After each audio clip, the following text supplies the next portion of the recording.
चलिए दोस्तों, आज पुनः अब जुलाई मंथ के करंट अफेयर्स को जो बाकी वीडियो में करने के बाद बचा हुआ था उनको कंप्लीट करते हैं। हम लोगों ने पिछले वीडियो में आधी करंट अफेयर्स को जो जुलाई माह का था उनको कंप्लीट कर लिया था। उनसे आगे बढ़ते हैं आज की क्लास में। चलिए आज का पहला प्रश्न देखते हैं। कारा के निम्नलिखित में से सत्य कथन की पहचान करें। और इसका पहला ऑप्शन दिया गया है कि मद्रास हाईकोर्ट का मुख्य न्यायाधीश मनेंद्र मोहन को बनाया गया है। दूसरा ऑप्शन है कि तेलंगाना हाईकोर्ट का मुख्य न्यायाधीश अपरेश कुमार को बनाया गया है। तीसरा ऑप्शन है कि त्रिपुरा हाईकोर्ट का मुख्य न्यायाधीश रामचंद्र राव को बनाया गया है। चौथा है कि राजस्थान हाईकोर्ट का मुख्य न्यायाधीश के आर श्रीराम को बनाया गया है। ऑप्शन ई कह रहा है कि उपयुक्त सभी स्टेटमेंट सत्य है, यानी कि सही कथन की पहचान करना है। तो दोस्तों इसमें सभी के सभी स्टेटमेंट सही है। और इससे संबंधित चलिए महत्वपूर्ण फैक्ट्स को देखते हैं कि ये मनेंद्र मोहन जो कि अभी वर्तमान में जो है मद्रास हाईकोर्ट के मुख्य न्यायाधीश नियुक्त किए गए हैं, इससे पूर्व ये राजस्थान हाईकोर्ट के जो है चीफ जस्टिस थे। कहाँ के थे? राजस्थान हाईकोर्ट के जो है चीफ जस्टिस थे। वहीं यदि बात करें तेलंगाना हाईकोर्ट के मुख्य न्यायाधीश जो अपरेश कुमार नियुक्त हुए हैं, ये कहाँ के थे इससे पहले? तो ये त्रिपुरा हाईकोर्ट के थे। ये कहाँ के थे? ये थे त्रिपुरा हाईकोर्ट के थे। त्रिपुरा हाईकोर्ट के जो है चीफ जस्टिस थे। ठीक है। यदि त्रिपुरा हाईकोर्ट का जो वर्तमान में मुख्य न्यायाधीश नियुक्त हुए हैं रामचंद्र राव, इसकी बात करें तो ये पहले जो थे कहाँ के थे? तो ये पहले झारखंड हाईकोर्ट में जो है चीफ जस्टिस थे। कहाँ के थे? झारखंड हाईकोर्ट में चीफ जस्टिस थे। वहीं राजस्थान हाईकोर्ट के मुख्य न्यायाधीश के आर श्रीराम को जो नियुक्त किया गया है, ये मद्रास हाईकोर्ट के चीफ जस्टिस थे। कहाँ के थे? ये मद्रास के हाईकोर्ट के जो है चीफ जस्टिस थे। तो इन महत्वपूर्ण फैक्ट्स को ध्यान रखना है। चलिए इससे संबंधित कुछ और एक फैक्ट देखते हैं।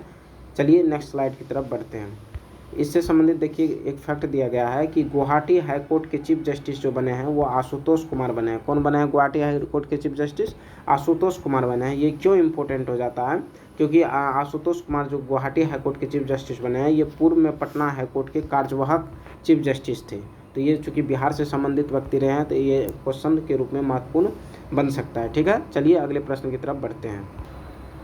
देखिए अगला प्रश्न कह रहा है कि साहित्य अकादमी बाल पुरस्कार 2025 से हिंदी भाषा के लिए किसे सम्मानित किया गया है? ऑप्शन ए नितिन कुशलप्पा को, ऑप्शन बी सुशील शुक्ला को, ऑप्शन सी नेहा झामनी को, option D doctor Parvati Tirkey को। सबसे पहली बात है कि किस पुरस्कार से? तो साहित्य अकादमी बाल साहित्य पुरस्कार। यहाँ ध्यान रखना है कि बाल साहित्य पूछ रहा है और किस भाषा के लिए? हिंदी भाषा के लिए। तो इसका सही आंसर क्या हो जाएगा? इसका सही आंसर हो जाएगा ऑप्शन बी सुशील शुक्ला। और इनको जो इनके लघु कथा है, इसका नाम है 1/12। इसका लघु कथा क्या है? इसके लघु कथा का नाम है 1/12। 1/12 के लिए इनको जो है हिंदी भाषा के लिए जो है बाल साहित्य अकादमी से पुरस्कृत किया गया है। वहीं अंग्रेजी भाषा के लिए यदि पूछे तो इंग्लिश के लिए जो सम्मानित किया गया वो किनको किया गया है? वो किया गया है नितिन कुशलप्पा को। किसको? नितिन कुशलप्पा को। और इसका कहानी संग्रह का नाम है दक्षिण साउथ। क्या नाम है? दक्षिण साउथ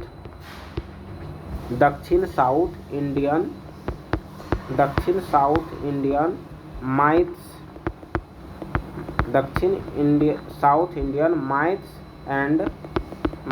एंड फेबल्स रिटोल्ड। दक्षिण South Indian myths and fables retold के लिए नितिन कुशलप्पा को अंग्रेजी भाषा में बाल साहित्य अकादमी पुरस्कार दिया गया है, जबकि हिंदी भाषा के लिए सुशील शुक्ला को दिया गया है। और उनके जो है उनका जो लघु कथा है उनका नाम क्या है? 1/12। ठीक है। चलिए अगले प्रश्न की तरफ बढ़ते हैं। अगला प्रश्न कह रहा है कि साहित्य अकादमी युवा पुरस्कार 2025 से हिंदी भाषा के लिए किसे सम्मानित किया गया है? ऑप्शन ए पार्वती तिर्की को, ऑप्शन बी अद्वैत कोठारी को, ऑप्शन सी नेहा झामनी को, या ऑप्शन डी सुशील शुक्ला को। दोस्तों इसका सही आंसर क्या है? सही आंसर है ऑप्शन ए पार्वती तिर्की को सम्मानित किया गया है साहित्य अकादमी युवा पुरस्कार से। ठीक है। और किस भाषा के लिए? हिंदी भाषा के लिए। और इनके साहित्य का क्या नाम है जिसके लिए इनको पुरस्कृत किया गया है? तो इनकी कविता संग्रह है फिर उगना के लिए पार्वती तिर्की को जो है साहित्य अकादमी युवा पुरस्कार 2025 से सम्मानित किया गया है। वहीं यदि बात करें अंग्रेजी भाषा के लिए किसे सम्मानित किया गया है, तो ये अद्वैत कोठारी को अंग्रेजी भाषा के लिए सम्मानित किया गया है। अंग्रेजी भाषा के लिए किसको सम्मानित किया गया है? अद्वैत कोठारी जी को। किसको? अद्वैत कोठारी जी को इंग्लिश भाषा के लिए, अंग्रेजी भाषा के लिए सम्मानित किया गया है। ठीक है। और इसके उपन्यास का नाम क्या है? तो इसके उपन्यास का नाम है, चलिए लिख देते हैं। इसके उपन्यास का नाम है Siddharth the boy who became the Buddha. ये किनका उपन्यास है? ये उपन्यास है अद्वैत कोठारी जी का, जिनको अंग्रेजी भाषा के लिए जो है साहित्य अकादमी युवा पुरस्कार 2025 से सम्मानित किया गया है। ठीक है। चलिए अगले प्रश्न की तरफ जो है बढ़ते हैं। अगला प्रश्न कर रहा है कि हाल ही में किस भारतीय को संयुक्त राष्ट्र जनसंख्या पुरस्कार 2025 से सम्मानित किया गया है? Option A Mahendra Pratap, option B Varsha Deshpande, option C Manish Dayal या ऑप्शन डी रोहित अग्रवाल। दोस्तों इसका सही आंसर क्या है? सही आंसर है ऑप्शन बी वर्षा देशपांडे को सम्मानित किया गया। ठीक है। चलिए अगले प्रश्न की तरफ बढ़ते हैं। अगला प्रश्न कह रहा है कि हाल ही में स्वच्छ सर्वेक्षण 2024-25 के लिए 10 लाख से अधिक जनसंख्या वाले सुपर स्वच्छ लीग शहरों में किसे देश का सबसे स्वच्छ शहर घोषित किया गया? किस श्रेणी में? तो सुपर स्वच्छ लीग शहर में। ऑप्शन ए इंदौर को, ऑप्शन बी सूरत को, ऑप्शन सी नवी मुंबई को या ऑप्शन डी नोएडा को। दोस्तों इसका सही आंसर क्या है? सही आंसर है ऑप्शन ए इंदौर को दिया गया है। इनको किस लिए दिया गया है? इन्होंने 8 बार जो है स्वच्छता सर्वेक्षण का पुरस्कार जीता था और प्रथम स्थान पर लगातार 8 बार रहा था। वहीं यदि बात करें कि इसमें सेकंड रैंक किसको मिला है, तो सेकंड रैंक मिला है सूरत को। सेकंड रैंक किसको मिला है? सूरत को। और थर्ड रैंक जो मिला है वह नवी मुंबई को मिला है। थर्ड रैंक किसको मिला है? नवी मुंबई को मिला है। किस चीज़ में? सुपर स्वच्छ लीग शहर में। और नोएडा की यदि बात करें तो इनको 3 से फर्स्ट रैंक मिला है। किस श्रेणी में? तो इनको मिला है 3 से 10 लाख जनसंख्या की श्रेणी में, जबकि इंदौर को मिला है 10 लाख से अधिक जनसंख्या की श्रेणी में। और नोएडा को फर्स्ट रैंक मिला है किस चीज़ में? 3 से 10 लाख की श्रेणी में मिला है। ठीक है। चलिए अगले प्रश्न की तरफ बढ़ते हैं। अगला प्रश्न कह रहा है कि हाल ही में जारी जनसंख्या श्रेणी के अनुसार 10 लाख से अधिक स्वच्छ शहर का प्रथम पुरस्कार किसे दिया गया है? देखिए यहाँ पे प्रश्न पूछ रहा है स्वच्छ शहर का प्रथम पुरस्कार। अब पिछले प्रश्न में क्या था? पिछले प्रश्न में था कि सुपर स्वच्छ लीग शहर। ठीक है। तो यहाँ स्वच्छ शहर का बताना है answer. Option A Indore, option B Ahmedabad, option C Mira Bhayandar या ऑप्शन डी प्रयागराज। दोस्तों इसका सही आंसर क्या है? सही आंसर है ऑप्शन बी अहमदाबाद को स्वच्छ शहर का प्रथम पुरस्कार दिया गया है 8 वर्ष के बाद।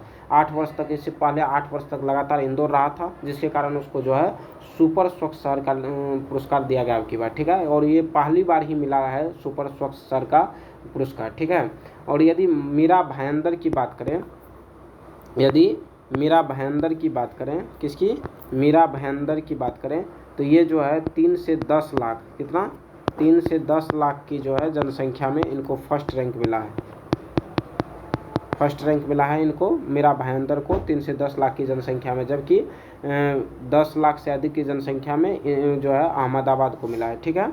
और प्रयागराज की यदि बात करें, प्रयागराज की बात करते हैं तो इनको जो है सर्वश्रेष्ठ गंगा शहर का पुरस्कार मिला है। सर्वश्रेष्ठ गंगा शहर का पुरस्कार किनको मिला है? प्रयागराज को। ठीक है। चलिए अगले प्रश्न की तरफ बढ़ते हैं। अगला प्रश्न कह रहा है कि हाल ही में गीता गोपीनाथ किस महत्वपूर्ण अंतर्राष्ट्रीय संस्था के उप प्रबंधक निदेशक का पद छोड़कर हार्वर्ड यूनिवर्सिटी के अर्थशास्त्र विभाग से जुड़ने का निर्णय लिया गया है? सबसे पहला प्रश्न तो यही बनता है कि किस यूनिवर्सिटी से जुड़ने का निर्णय लिया है? तो यह हार्वर्ड यूनिवर्सिटी से जुड़ने का निर्णय लिया है। किस विषय से? तो अर्थशास्त्र विषय से जुड़ने का निर्णय लिया गया है। कहता है इससे किस संस्थान से इन्होंने अपना पद छोड़ा है? तो ऑप्शन ए विश्व बैंक से, ऑप्शन बी IMF से, ऑप्शन सी विश्व व्यापार संगठन से या ऑप्शन डी यूनिसेफ से। दोस्तों इसका सही आंसर क्या है? सही आंसर है ऑप्शन बी IMF से। ठीक है। चलिए अगले प्रश्न की तरफ बढ़ते हैं। अगला प्रश्न कह रहा है कि निम्नलिखित में से असत विकल्प को चुनें, अर्थात गलत विकल्प का चयन करना है। और पहला ऑप्शन कह रहा है कि 11 जुलाई को विश्व जनसंख्या दिवस मनाया जाता है। दूसरा ऑप्शन कह रहा है 26 जुलाई को कारगिल विजय दिवस मनाया जाता है। तीसरा 28 जुलाई को विश्व हेपेटाइटिस दिवस मनाया जाता है। ऑप्शन डी कह रहा है 29 जुलाई को अंतर्राष्ट्रीय बाघ दिवस मनाया जाता है। और ऑप्शन ई कह रहा है कि इनमें से कोई नहीं। और हमें क्या सिलेक्ट करना है, तो असत कथन की चुनना है। तो दोस्तों ये चारों के चारों ऑप्शन सही है, तो इस तरह से हमारा आंसर क्या हो जाएगा, ऑप्शन ई। इसमें से कोई भी स्टेटमेंट गलत नहीं है।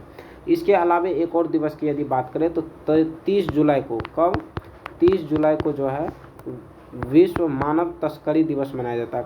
कौन चीज़ मनाया जाता है, विश्व मानव तस्करी दिवस।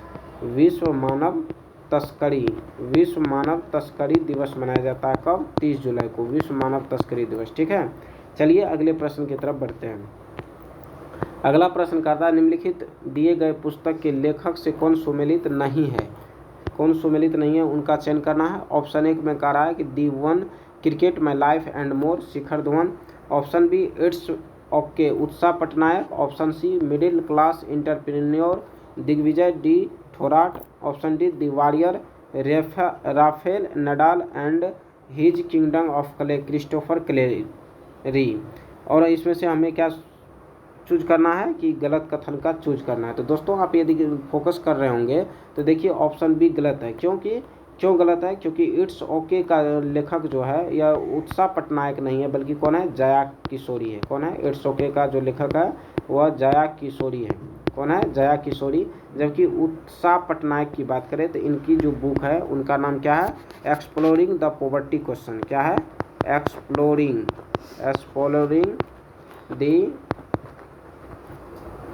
Poverty, exploring the poverty question.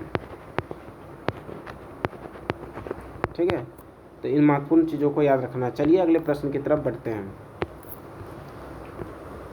अगला प्रश्न कह रहा है कि हाल ही में गुजरात की किस नदी पर पुल का हिस्सा ढहने से कई वाहन क्षतिग्रस्त एवं 20 लोगों की मौत हो गई।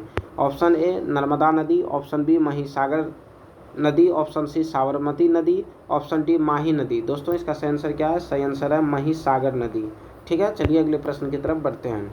अगला प्रश्न कह रहा है कि भारतीय वायुसेना के जगुआर विमान का कहाँ दुर्घटनाग्रस्त होने से दोनों पायलटों की मृत्यु हो गई है।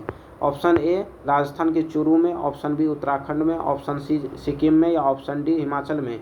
दोस्तों इसका सही आंसर क्या है, सही आंसर है ऑप्शन ए, राजस्थान के चूरू में। ठीक है, चलिए अगले प्रश्न की तरफ बढ़ते हैं। अगला प्रश्न कह रहा है कि हाल ही में किस देश के वायुसेना का प्रशिक्षण विमान माइलस्टोन स्कूल एंड कॉलेज परिसर में दुर्घटनाग्रस्त हो गया। Option A, Bangladesh. Option B, Bharat. Option C, Pakistan. या ऑप्शन डी, नेपाल। दोस्तों इसका सही आंसर क्या है, सही आंसर है ऑप्शन ए, बांग्लादेश। बांग्लादेश के ढाका में इस तरह की घटना हुई है। किस, कहाँ पे, ये माइलस्टोन स्कूल एंड कॉलेज परिसर जो है ये कहाँ है, ढाका में है। ठीक है, चलिए अगले प्रश्न की तरफ बढ़ते हैं। अगला प्रश्न कह रहा है कि हाल ही में रूस की किस एयरलाइंस का विमान टिंडा के पास दुर्घटनाग्रस्त हो गया, जिससे सभी 49 सवार लोगों की मौत हो गई। Option A, Poveda. Option B, Angara. Option C, Belavia. या ऑप्शन डी, अजूर एयर। दोस्तों इसका सही आंसर क्या है, सही आंसर है ऑप्शन बी, अंगारा। ठीक है, चलिए अगले प्रश्न की तरफ बढ़ते हैं।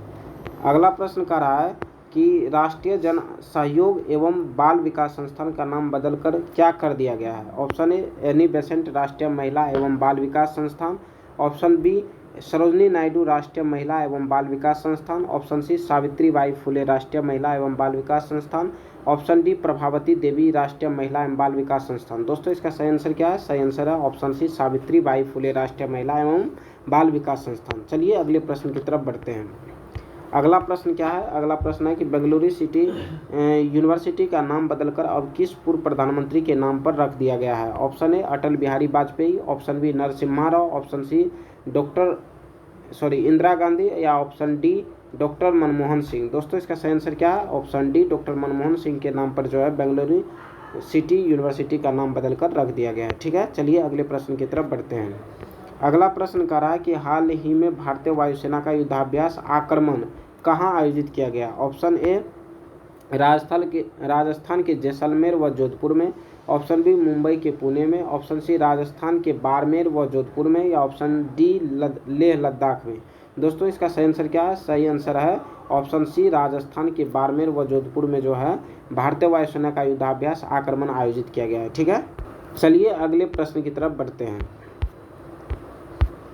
अगला प्रश्न कह रहा है कि हाल ही में स्वतंत्रता आंदोलन से जुड़े स्थलों के भ्रमण के लिए किस नाम से ट्रेन सेवा प्रारंभ किया गया है। ऑप्शन ए, स्वतंत्रता सेनानी भारत यात्रा, ऑप्शन बी स्वर्णिम भारत यात्रा, ऑप्शन सी चार धाम भारत यात्रा, या ऑप्शन डी उपर्युक्त में से कोई नहीं। दोस्तों इसका सही आंसर क्या है? सही आंसर है ऑप्शन बी स्वर्णिम भारत यात्रा। ठीक है, चलिए अगले प्रश्न की तरफ बढ़ते हैं। अगला प्रश्न कह रहा है कि हाल ही में फीफा क्लब विश्व कप 2025 का 21वां संस्करण अमेरिका की मेजबानी में संपन्न हुआ, जिसमें विजेता कौन रहा? Option A Paris Saint Germain अर्थात PSG, option B Chelsea club, option C Real Madrid, या ऑप्शन डी इंटर मियामी। दोस्तों इसका सही आंसर क्या है? सही आंसर है ऑप्शन बी चेल्सी क्लब जो है इसमें विजेता रहा। और किसको हरा करके विजेता बना? तो ये हरा करके बना है पेरिस सेंट जमीन को हरा करके। किसको हरा करके? इनको हरा करके, अर्थात PSG जो है वो विजेता रहा है। ठीक है, 3-0 से हराया है। कितना से? 3-0 से हराया है। ठीक है, और इसमें से संबंधित कुछ और महत्वपूर्ण फैक्ट्स है जिसको नेक्स्ट स्लाइड के माध्यम से देखते हैं। यदि बात करें कि इसमें सर्वश्रेष्ठ खिलाड़ी किनको चुना गया, तो वो कोल पाल्मर को चुना गया जो चेल्सी के हैं। वहीं सर्वश्रेष्ठ गोलकीपर किनको चुना गया, तो वो रॉबर्ट सांचेज को चुना गया जो भी कि चेल्सी के हैं। ठीक है, चलिए अगले प्रश्न की तरफ बढ़ते हैं। अगला प्रश्न है कि हाल ही में फीफा रैंकिंग में भारत की रैंक कितनी रही? ऑप्शन ए 130वीं, ऑप्शन बी 131वीं, ऑप्शन सी 132वीं, या ऑप्शन डी 133वीं। दोस्तों फीफा रैंकिंग में भारत की जो रैंक रही वो कितना रही? 133 रहा। यदि फर्स्ट रैंक की बात करें तो फर्स्ट रैंक पे कौन रह सकता है? तो फीफा में आप लोग जानते हैं कि फर्स्ट रैंक पे कौन है? अर्जेंटीना है। ठीक है, चलिए अगले प्रश्न की तरफ बढ़ते हैं। अगला प्रश्न कह रहा है कि हाल ही में भारतीय फुटबॉल टीम के मुख्य कोच ने त्यागपत्र दे दिया, उनका क्या नाम था? Option A Manolo Marquez, option B Scott Boland, option C Sanjog Gupta, option D उपर्युक्त में से कोई नहीं। दोस्तों इसका सही आंसर क्या है? सही आंसर है ऑप्शन ए मनोलो मार्क्वेज जो था भारतीय फुटबॉल टीम के मुख्य कोच थे जिन्होंने त्यागपत्र दे दिया है। यदि स्कॉट बोलैंड की बात करें तो ये टेस्ट क्रिकेट में 49वीं हैट्रिक विकेट लिया है। कौन सा? 49वीं हैट्रिक विकेट लेने का काम कौन किया है? तो ये स्कॉट बोलैंड लेने का काम किया है। वहीं यदि बात करें संजोग गुप्ता की, तो ये संजोग गुप्ता जो है ICC के नए CEO नियुक्त हुए हैं। ICC के नए CEO नियुक्त हुए हैं। नए CEO कौन नियुक्त हुए हैं? तो वो संजोग गुप्ता नियुक्त हुए हैं। ठीक है, चलिए अगले प्रश्न की तरफ बढ़ते हैं। अगला प्रश्न कर रहा है कि हाल ही में क्रिकेट के तीनों प्रारूपों में शतक बनाने वाली भारत की पहली महिला क्रिकेटर कौन बनी है? Option A Shafali Verma, option B Smriti Mandhana, option C Harmanpreet Kaur, या ऑप्शन डी जेमिमा रॉड्रिक्स। दोस्तों इसका सही आंसर क्या है? सही आंसर है ऑप्शन बी स्मृति मंदाना। ठीक है, चलिए अगले प्रश्न की तरफ बढ़ते हैं। अगला प्रश्न कर रहा है कि हाल ही में शतरंज की सूची में 2 नए ग्रैंड मास्टर्स क्रमशः श्री हरिकृष्णन ए राव एवं दिव्या देशमुख के जुड़ने से भारत में कुल ग्रैंड मास्टर की संख्या 88 हो गई है, जिसमें महिलाओं की संख्या कितनी है?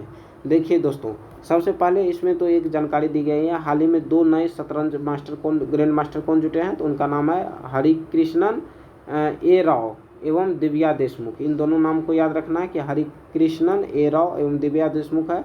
भारत में कुल ग्रैंड मास्टर्स की संख्या कितनी हो गई? 88 हो गया। 88वें ग्रैंड मास्टर कौन बने हैं?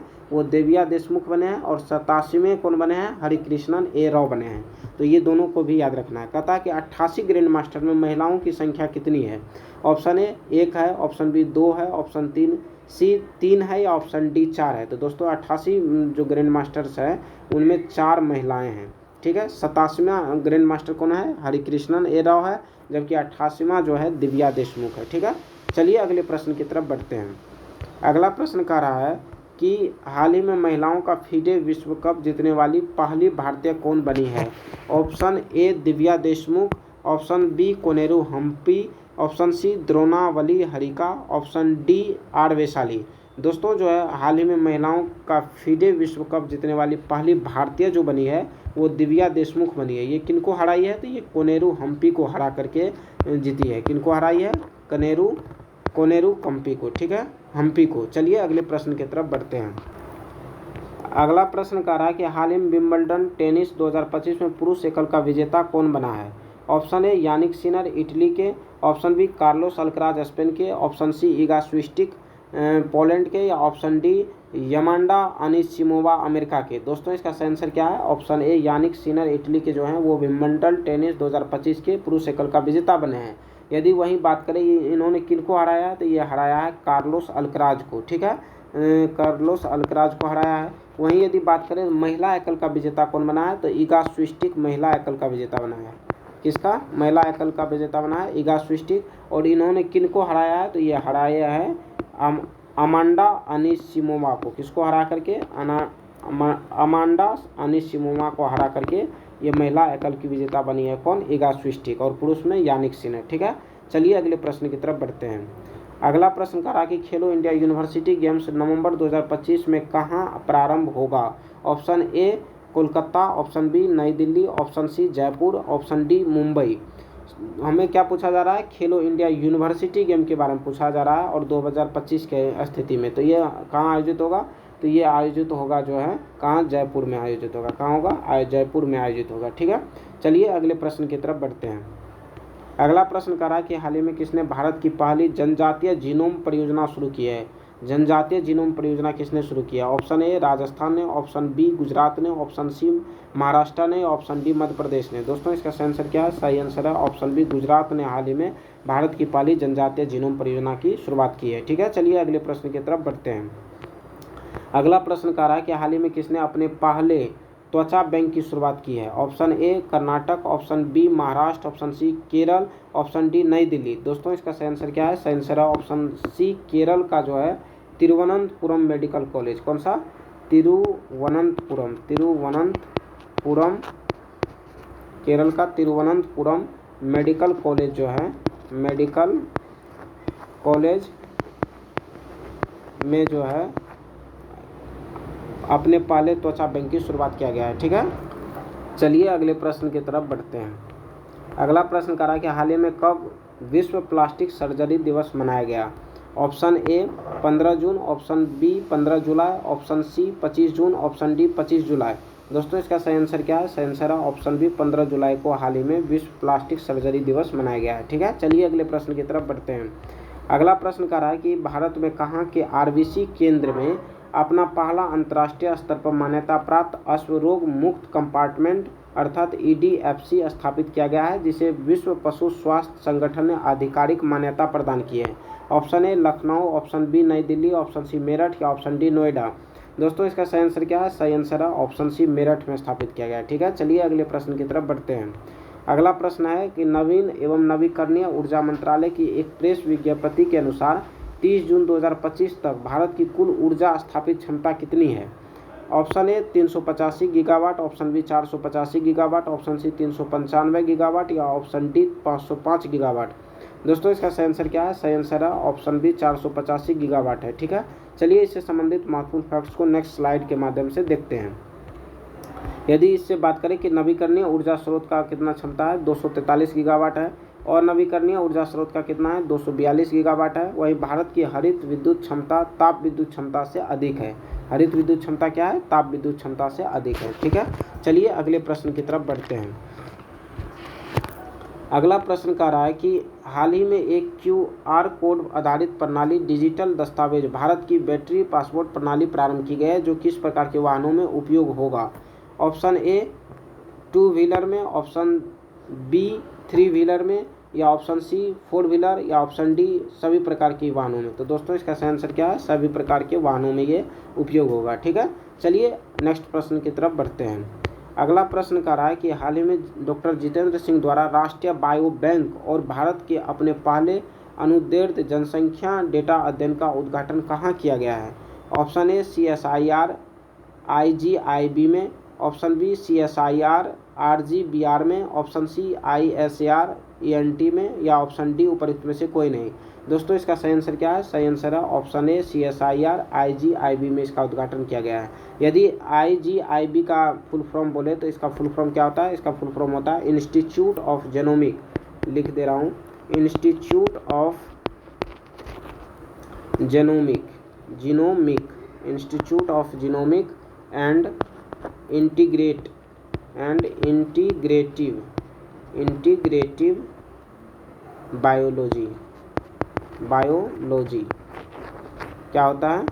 इसका फुल फॉर्म होता है institute of genomic and integrative biology, ठीक है। चलिए अगले प्रश्न की तरफ बढ़ते हैं। अगला प्रश्न कह रहा है कि हाल ही में भारतीय विज्ञान संस्थान के वैज्ञानिकों ने किसकी पहचान के लिए एक चमकने वाला पेपर सेंसर विकसित किया है जो बीटा ग्लूकुरोनिडेज नामक एंजाइम की उपस्थिति का पता लगाने के लिए टर्बियम की हरी चमक का उपयोग करता है। सबसे पहले किसका उपयोग करता है? टर्बियम के हरी चमक का उपयोग करता है। किस एंजाइम का पता लगाने के लिए? तो ये बीटा ग्लूकुरोनिडेज नामक एंजाइम की उपस्थिति का पता लगाने के लिए। ठीक है, ऑप्शन ए चलिए देखते हैं मृतकों का, ऑप्शन बी लीवर कैंसर का, ऑप्शन सी नक्सलियों का, या ऑप्शन डी अवशिष्ट पदार्थों का। दोस्तों इसका सही आंसर क्या है? सही आंसर है ऑप्शन बी लीवर कैंसर का पता लगाने के लिए इस प्रकार का जो है प्रयोग किया गया है। ठीक है, चलिए अगले प्रश्न की तरफ बढ़ते हैं। अगला प्रश्न कह रहा है कि हाल ही में SNBNCBS के वैज्ञानिकों ने किस चुंबकीय पदार्थों की नई खोज की है? Option A alter magnets, option B power magnets, option C ultra magnets, या ऑप्शन डी इनमें से कोई नहीं। दोस्तों इसका सही आंसर क्या है? सही आंसर है ऑप्शन ए अल्टर मैग्नेट्स जो है जैसे नए चुंबकीय पदार्थों की खोज की गई है। ठीक है, चलिए अगले प्रश्न की तरफ बढ़ते हैं। अगला प्रश्न कह रहा है कि हाल ही में सक्षम 3000 स्विच सह राउटर का शुभारंभ कहाँ किया गया है? ऑप्शन ए IIT मद्रास में, ऑप्शन बी C. परिसर नई दिल्ली में, ऑप्शन सी DRDO परिसर में, या ऑप्शन डी इनमें से कोई नहीं। दोस्तों इसका सही आंसर क्या है? सही आंसर है ऑप्शन बी C. परिसर नई दिल्ली में इसका शुभारंभ किया गया है। ठीक है, चलिए अगले प्रश्न की तरफ बढ़ते हैं। अगला प्रश्न कह रहा है कि नोवार्टिस ने मेडिसिन फॉर मलेरिया वेंचर के सहयोग से नवजात शिशुओं और छोटे शिशुओं के लिए पहली मलेरिया दवा लॉन्च किया है जो है, अर्थात उनका नाम बताना है कि कौन सा दवा है। ऑप्शन ए क्वार्टेम बेबी या रिमिट baby, option B quinine, option C chloroquine, या ऑप्शन डी इनमें से कोई नहीं। दोस्तों इसका सही आंसर क्या है? ऑप्शन ए इसका सही आंसर है। ठीक है, चलिए अगले प्रश्न की तरफ बढ़ते हैं। अगला प्रश्न कह रहा है कि हाल ही में गार्सिनिया वंश से संबंधित एक नए वृक्ष प्रजाति खोजी गई है। किस वंश की? तो सबसे पहली बात है कि गार्सिनिया वंश की। ठीक है, क्या खोजी गई है? नई वृक्ष की प्रजाति खोजी गई है जिसे असमिया में आमतौर पर थोईकोरा कहा जाता है। क्या कहा जाता है? थोईकोरा। इस नए वर्णित गार्सिनिया कुसुमे का नाम किसके समान में रखा गया है? कुसुम देवी के समान में रखा गया। तो कहता है कि वो कहाँ खोजा गया है? ऑप्शन ए मेघालय में, ऑप्शन बी असम में, ऑप्शन सी तमिलनाडु में, या ऑप्शन डी गोवा में। दोस्तों इसका सही आंसर क्या है? ऑप्शन बी असम में। ठीक है, चलिए अगले प्रश्न की तरफ बढ़ते हैं। अगला प्रश्न कह रहा है कि हाल ही में भारत का पहला अंतर्देशीय मत्स्य पालन कौन बना है जिसे MSC का विश्व स्तर पर मान्यता प्राप्त सस्टेनेबिलिटी लेवल प्राप्त हुआ है? ऑप्शन ए चिल्का झील की मड क्रेब मत्स्य पालन, ऑप्शन बी सांबर झील की मड क्रेब मत्स्य पालन, ऑप्शन सी उलर झील की मड क्रेब मत्स्य पालन, या ऑप्शन डी इनमें से कोई नहीं। दोस्तों इसका सही आंसर क्या है? सही आंसर है ऑप्शन ए चिल्का झील की मड क्रेब मत्स्य पालन। ठीक है, चलिए अगले प्रश्न की तरफ बढ़ते हैं। अगला प्रश्न कह रहा है कि हाल ही में परमाणु ऊर्जा नियामक बोर्ड ने NPCIL को कहाँ की इकाई 3 और 4 के लिए स्वदेशी 700 मेगावाट क्षमता वाले रिएक्टरों के संचालन हेतु लाइसेंस प्रदान किया है? ऑप्शन ए उत्तर प्रदेश स्थित नरोडा परमाणु ऊर्जा स्टेशन, ऑप्शन बी गुजरात स्थित काकरापाड़ा परमाणु ऊर्जा स्टेशन, ऑप्शन सी महाराष्ट्र स्थित त्रांबे परमाणु ऊर्जा स्टेशन, या ऑप्शन डी कर्नाटक का केगा परमाणु ऊर्जा स्टेशन। दोस्तों इसका सही आंसर क्या है? इसका सही आंसर है ऑप्शन बी अर्थात के गुजरात स्थित काकरापाड़ परमाणु ऊर्जा स्टेशन। ठीक है, चलिए अगले प्रश्न की तरफ बढ़ते हैं। अगला प्रश्न कह रहा है कि भारत का पहला पूर्णतः AI संचालित फिनटेक प्लेटफॉर्म लॉन्च किया गया है जो है, उनका नाम बताना है कि भारत का पहला पूर्णतः AI संचालित फिनटेक प्लेटफॉर्म का क्या नाम है? Option A back banking, option B SDE banking, option C NXT banking, option D इनमें से कोई नहीं। दोस्तों इसका सही आंसर क्या है? सही आंसर है ऑप्शन सी नेक्स्ट बैंकिंग अर्थात NXT बैंकिंग। ठीक है, चलिए अगले प्रश्न की तरफ बढ़ते हैं। अगला प्रश्न कह रहा है कि हाल ही में किस राज्य के अबोहर वन्यजीव अभयारण्य में काले हिरणों की संख्या में चिंताजनक गिरावट दर्ज की गई है? किस वन्यजीव अभयारण्य में? अबोहर वन्यजीव अभयारण्य में किस चीज़ की संख्या में गिरावट दर्ज की गई है? काले हिरण की संख्या में चिंताजनक गिरावट दर्ज की गई। ठीक है, चलिए और इसका ऑप्शन देखते हैं कि अबोहर वन्यजीव अभयारण्य कहाँ पड़ता है। Option A Haryana, option B Punjab, option C Rajasthan, या ऑप्शन डी मध्य प्रदेश। दोस्तों इसका सही आंसर क्या है? सही आंसर है अबोहर वन्यजीव अभयारण्य कहाँ है? पंजाब में। यदि बात करें अब इसमें काले हिरण की संख्या के बारे में, यानी काले हिरण के बारे में बात करें तो ये IUCN के रेड लिस्ट में जो है कम चिंतित में दर्ज है। क्या है? कम चिंतित में श्रेणी में दर्ज है, कम चिंतित श्रेणी में दर्ज है। कौन? काले हिरण। ठीक है, चलिए अगले प्रश्न की तरफ बढ़ते हैं। अगला प्रश्न क्या कर रहा है, तो हाल ही में भारत के किस क्षेत्र में नई तितली प्रजाति जोग्राफेटस मैथेवी की पहचान की गई? तितली प्रजाति का नाम क्या रखा गया है? जोग्राफेटस मैथेवी। कहता किस क्षेत्र में इसकी पहचान की गई है? इस तितली का नाम प्रसिद्ध भारतीय कीट विज्ञानी जॉन मैथ्यू के समान में रखा गया है। ऑप्शन ए हिमालयी क्षेत्र में, ऑप्शन बी पश्चिमी घाट में, ऑप्शन सी पूर्वी घाट या ऑप्शन डी लक्षद्वीप। दोस्तों इसका सही आंसर क्या है? सही आंसर है ऑप्शन बी पश्चिमी घाट में। ठीक है, चलिए अगले प्रश्न की तरफ बढ़ते हैं। अगला प्रश्न कह रहा है कि हाल ही में कहाँ के तटीय क्षेत्र कक्कमपाड़ा में ग्रेट हॉर्नबिल को देखा गया है? ऑप्शन ए कन्नूर केरल में, ऑप्शन बी कर्नाटक में, ऑप्शन सी तमिलनाडु में या ऑप्शन डी आंध्र प्रदेश में। दोस्तों इसका सही आंसर क्या है? सही आंसर है ऑप्शन ए कन्नूर केरल में। यदि ग्रेट हॉर्नबिल की बात करें तो इससे संबंधित कुछ महत्वपूर्ण फैक्ट को चलिए नेक्स्ट स्लाइड के माध्यम से देखते हैं। ये ग्रेट हॉर्नबिल की बात करें तो ये IUCN रेड लिस्ट में संकटग्रस्त है, अति संकटग्रस्त नहीं है। क्या है? संकटग्रस्त है। ठीक है, जैसे डॉल्फिन भी संकटग्रस्त है, डॉल्फिन भी अति संकटग्रस्त नहीं है बल्कि संकटग्रस्त है, उसी तरह से ये ग्रेट हॉर्नबिल क्या है? संकटग्रस्त है। ठीक है, उसी तरह से मूल निवासी ये कहाँ के हैं? तो ये मूल निवासी है भारतीय उपमहाद्वीप और दक्षिण पूर्व एशिया का जो है ये मूल निवासी है। कौन? Great hornbill. वहीं पर बात करें तो भारत में मुख्यतः पश्चिमी घाट और हिमालय के किनारे जंगलों में ये पाए जाते हैं। ठीक है, चलिए अगले प्रश्न की तरफ बढ़ते हैं। अगला प्रश्न कह रहा है कि हाल ही में जैव ऊर्जा को बढ़ावा देने के लिए MNRE ने बायोमास दिशा निर्देशों में संशोधन किया है, जिसमें कितने प्रतिशत से अधिक दक्षता वाले प्रोजेक्ट को CFA के अंतर्गत पूर्ण सब्सिडी प्रदान की जाएगी? Option A 80%, option B 70%, option C 60%, option D 50%। दोस्तों इसका सही आंसर क्या है? सही आंसर है ऑप्शन ए 80%। चलिए इससे संबंधित कुछ महत्वपूर्ण फैक्ट्स को देखते हैं।